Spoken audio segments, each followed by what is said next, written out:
मैं यही कहना चाहूँगी कि मैंने शालीन को समझाने की कोशिश की। जब मैं घर में गई भी थी, मैं शालीन को क्योंकि शालीन बार बार पूछ रहा था, बता बता बता क्या दिख रहा है, कैसे दिख रहा है, क्या दिख रहा है, कैसे दिख रहा है। तब मैंने उसको बोला था, तुझे अगर सजेशंस की ज़रूरत इतना ही है तो मैं यही बोलूँगी कि मत कर, तू बेवकूफ़ दिख रहा है, उल्लू दिख रहा है। पर वो तब समझा नहीं। बाद में जब सलमान सर ने समझाया, शायद अभी वो समझ जाएगा, समझ रहा है। हाँ, मुझे तो स्टार्ट से ही लगता है कि टीना को लग गया कि घर में कोई रोमांटिक एंगल नहीं चल रहा है, कोई केमिस्ट्री नहीं है, तो ये फेक या कंफ्यूज्ड आई वुड से रोमांटिक ट्रैक चला के शायद वो आगे तक जा सकती है, और जो जा भी रही है, क्योंकि और बाकी कोई रोमांटिक एंगल्स नहीं है घर के अंदर। शालीन की तरफ से मुझे लगता है कहीं ना कहीं he has soft corners for Tina. But all of sudden क्या हुआ कि मतलब ये फैमिली वीक के बाद एकदम से शालीन का रवैया एकदम चेंज हो गया? फैमिली वीक के बाद एग्जैक्टली नहीं। सलमान सर ने लास्ट वीकेंड के वार पे शालीन को बहुत समझाने की कोशिश की कि तू बेवकूफ़ दिख रहा है, तू गधा है, और तेरा इस्तेमाल किए जा रहा है, टीना तुझे कंफ्यूज कर रहा है, टीना तुझे कंफ्यूज कर रही है।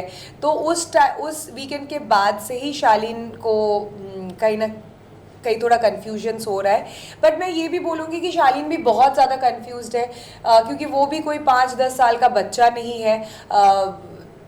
उसने अपनी ज़िंदगी में बहुत चीज़ें एक्सपीरियंस किया होगा, तो इतना टाइम उसको भी क्यों लग गया ये चीज़ को समझने में।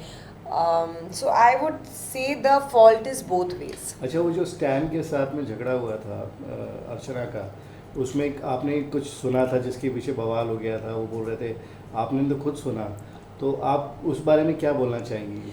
मैं यही कहना चाहूँगी कि घर में ज़्यादातर लोग स्टैंड नहीं लेते हैं जब टाइम आता है, जब मौका आता है।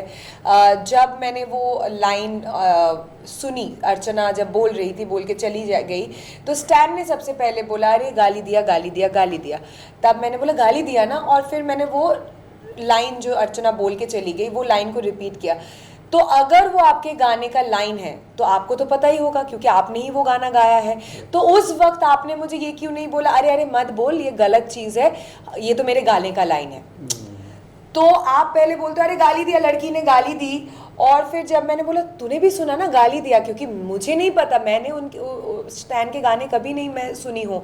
आई am not a big fan of rap, but I genuinely respect कि he has done amazing number of raps in his life, but मुझे नहीं पता था कि वो उसके गाने का लाइन है और अर्चना उसके गाने की लाइन को बोल रही है। पर अगर मेरा कोई गाना है जिसको मैंने गाया है और वो शायद अश्लील साउंड करे और कोई उस लाइन को रिपीट करे और उसका कुछ गलत मतलब निकल सकता है बाहर, तो मैं तुरंत रोक दूंगी, अरे वो तो मेरे ही गाने का लाइन है, रहने दे, ये कोई गाली नहीं है।